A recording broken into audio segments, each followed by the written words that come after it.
Salut, j'espère que vous allez bien par la grâce de Dieu. Donc moi ça va par la grâce de Dieu. Aujourd'hui nous allons parler d'une très belle histoire. J'espère que cette histoire va vous inspirer. Et j'espère que cette fois-ci vous allez me faire de petits commentaires, me dire ce que vous avez retenu de l'histoire. Donc sans plus tarder, nous allons parler de l'histoire. Ici il s'agit de Anna, une jolie fille très intelligente qui aime vraiment le Seigneur. Voilà. Donc cette jeune fille qui aimait le Seigneur, donc je veux préciser que cette fille-là, elle était un peu comme David. Je ne sais pas si vous connaissez l'histoire de David. Donc David, c'est un jeune homme qui a vécu dans une grande famille déjà. Voilà, donc lui, il était réservé pour les champs. Donc il s'occupait des brebis de son père. Mais un jour, le Seigneur l'a choisi et il est devenu roi. Mais sa faiblesse, c'était pour les femmes. Donc il était l'homme selon le cœur du Seigneur. Mais ses faiblesses, il tombait toujours dans les femmes. Donc du coup, Anna était aussi un peu comme ça. Voilà. Donc c'est comme si ils étaient parentés d'une génération lointaine. Voilà, donc Anna, c'est une jeune fille qui servait le Seigneur. Elle mettait toujours en pratique ce que le Seigneur lui disait. Donc, du coup, elle avait beaucoup d'amour envers son prochain.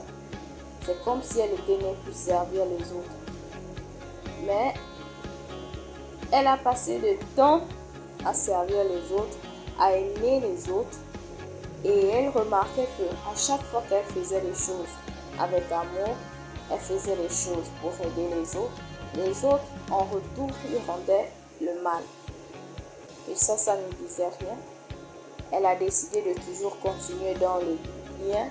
Donc, à chaque fois qu'elle voyait des personnes qui étaient dans le besoin, par exemple d'argent ou bien de travailler, elle rendait service à ces personnes-là. Et même dans son église, elle était celle-là qui était toujours dévouée à faire le service du Seigneur. Donc lorsqu'il s'agissait d'aller rendre visite aux malades, elle était toujours présente. Lorsqu'il s'agissait d'aller voir les prisonniers, elle était toujours présente. Lorsqu'il s'agissait aussi d'aller faire l'évangélisation, en fait, elle était dans tous les comités, comme on dit. Comité de prière, comité de louange, tout ça. En fait, elle était toujours là pour servir.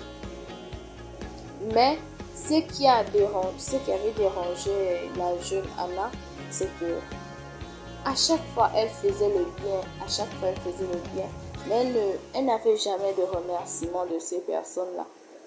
Elle n'avait jamais en fait de reconnaissance. Elle était toujours en fait méprisée, malgré qu'elle faisait le bien, malgré qu'elle faisait tout ce qu'il fallait. Un jour, un jeune homme va se retourner vers elle et va demander la main d'Anna. Lorsqu'il va demander la main d'Anna, Anna va accepter. Elle va accepter la proposition. Et là, le jeune homme, voyant que Anna, c'était une jeune fille qui aimait servir le Seigneur, une jeune fille qui aimait aider les autres, une jeune fille qui aimait aimer les autres, il va profiter de sa gentillesse. Donc, il va profiter de la générosité de Anna. Désolée.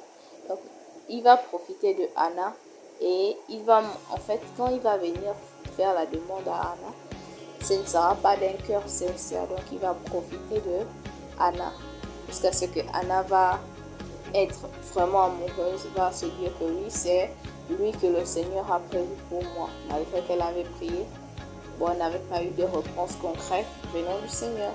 Donc, elle va se lancer dans la relation et elle va toujours donner ce qu'elle a comme potentiel. Donc, elle va aimer toujours son prétendant. Son prétendant va juste profiter de sa gentillesse. Donc, tout ce qu'il faisait, c'était de profiter d'elle.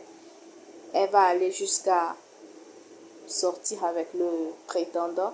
Et le prétendant, à la fin de la journée, va dire non, je ne veux plus de toi. J'ai trouvé une autre. Et là, Anna sera vraiment déçue. Elle va penser à tout ce qu'elle a fait, tout ce qu'elle a fait au prétendant, tout ce qu'elle a fait pour le prétendant. Elle va se mettre en larmes. Elle va passer un mois en train de pleurer. va passer un mois en train de pleurer.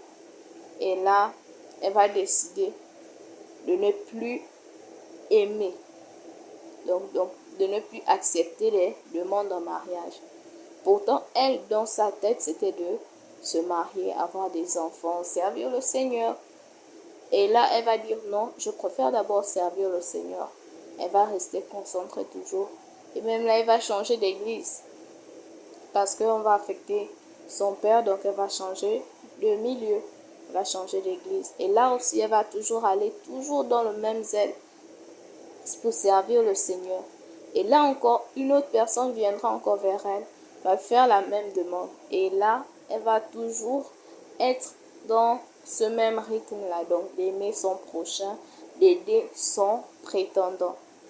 Mais quand le prétendant va voir qu'elle était trop gentille, elle était trop aimante, trop agréable, et là, il va encore se détourner, il va aller chez une autre, il va dire non, je rends les fiançailles. Et là, elle va vraiment tomber dans la dépression. Va tomber dans la dépression. Lorsqu'elle sera vraiment triste, elle va même tomber malade. Elle va tomber malade, elle va décider de ne plus faire le bien. Parce que tout ce qu'elle faisait, personne ne voyait. Et les personnes qu'elle aidait lui rendaient toujours le mal. Donc elle va décider de ne plus faire le bien. Elle va décider de ne plus parler aux gens. Elle va décider de ne même plus accepter les demandes. Elle va décider de ne même plus vraiment servir le Seigneur avec amour. Elle sera trop déçue parce que ce qu'elle faisait, c'était avec amour. Donc du coup, elle ne va même plus vouloir aider les pauvres. Elle ne va même plus participer comme elle participait avant parce qu'elle sera déçue. Même exprimer ses sentiments, dire aux gens vraiment tu es bien, tu es gentil, tout ça, elle va se renfermer en elle-même. Elle va décider de ne plus s'exprimer tout ce qu'elle pense. Donc si tu as fait quelque chose de mal, elle va préférer juste se retirer. Si tu étais gentil avec elle, elle va jamais te dire que tu es vraiment gentil et tout. Elle sera juste renfermée parce qu'elle va penser à tout ce qu'elle a fait et tout le mal que les autres l'ont rendu. Elle va prier, elle va demander au Seigneur. Le Seigneur ne va pas lui répondre. Et c'est comme ça qu'elle va continuer dans ça. Elle va décider de ne même plus servir le Seigneur. Elle va passer 8 mois sans aller à l'église, sans parler à Dieu. Elle sera vraiment en colère contre la vie, contre elle-même, contre Dieu aussi. Elle va passer le temps comme ça. Même quand les gens venaient vers elle dire que non, moi je veux t'épouser, elle va décider de dire non à toutes les demandes. Elle va, à chaque fois qu'il y aura une dispute, qu'on voudra demander des choses, dire ce qu'elle pense de ça, elle va toujours se renfermer, elle va décider de ne plus jamais exprimer ses sentiments parce qu'elle avait déjà été déçue par plusieurs personnes. Donc même si elle voit des personnes en détresse qui avaient besoin d'aide, elle va décider de ne même plus aider ces personnes-là. Et elle va faire ça pendant 8 mois. Et un jour, lorsqu'elle va dormir, le Seigneur va lui dire, Anna, je t'ai appelé pour me servir. Je ne t'ai pas appelé pour regarder au mal que les autres te font. Donc c'est ta destinée. Tu as le droit d'aimer ton prochain malgré que ils ne te rendent pas ça. Parce que ce que tu fais, ce n'est pas eux qui doivent te rendre ça, mais c'est moi qui dois te bénir à travers tes actes. Et là, Anna sera toujours là en train de bouder. Le Seigneur va revenir une deuxième fois, va dire à Anna, Anna, pourquoi penses-tu que je suis mort sur la croix? Elle va se réveiller avec ça. Elle va dire, pourquoi le Seigneur m'a posé la question là? Pourquoi le Seigneur m'a posé ce genre de questions? Pourquoi est-ce que je pense qu'il est mort sur la croix? Et là, elle va réfléchir, elle va réfléchir, elle va réfléchir. Elle va réfléchir. Elle va réfléchir. Elle va aller dans le livre de Jean, elle va faire la lecture, mais malgré ça, elle ne comprenait rien.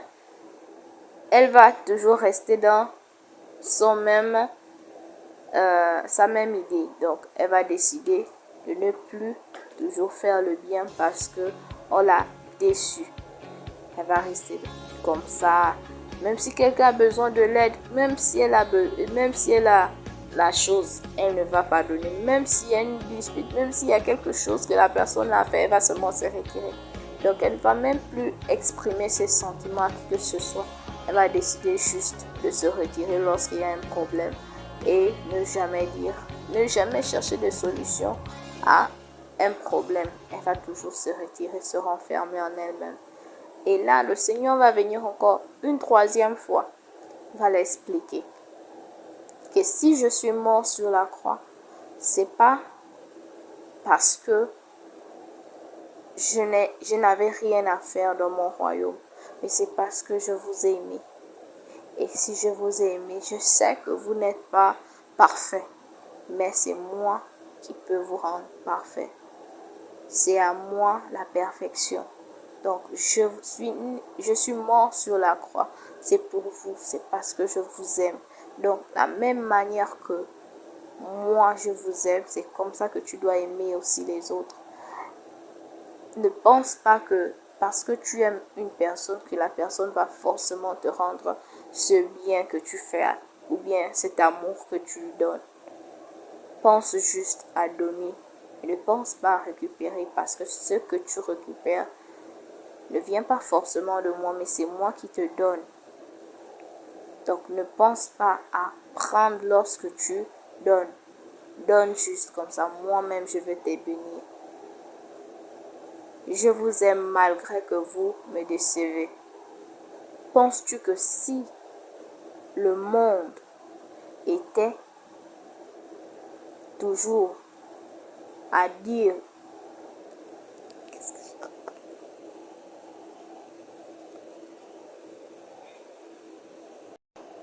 penses-tu que si je disais que je ne me sacrifie plus pour mon peuple, vous devez vivre, ne devez pas vivre parce que vous n'êtes pas parfait.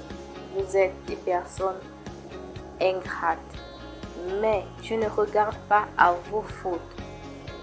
Je regarde à l'amour que je porte pour vous. À l'amour que j'ai pour vous. Parce que vous êtes ma créature. Et je sais que ce que vous faites, ça ne vient pas de vous. Et je sais que je peux toujours changer vos cœurs afin que vous puissiez toujours revenir à moi. Et là, Anna va dire, waouh. Elle va rester à pleurer, elle va demander pardon au Seigneur. Et là, le Seigneur va lui pardonner, elle va reprendre maintenant. Là, elle va reprendre à zéro, elle va décider de suivre le Seigneur. Elle va décider de ne plus compter que lorsqu'elle donne, elle doit recevoir. Elle va maintenant penser seulement à donner. Elle va penser seulement à servir le Seigneur. Et là, elle va se concentrer sérieusement avec le Seigneur. Et le Seigneur va énormément bénir Anna. Et c'est la fin. J'espère bien que cette histoire vous a inspiré. J'espère avoir des commentaires venant de chaque personne et des likes aussi. Donc, passez une excellente nuit ou une excellente journée. Ça dépend de l'heure à laquelle vous écoutez. Et on se dit à bientôt.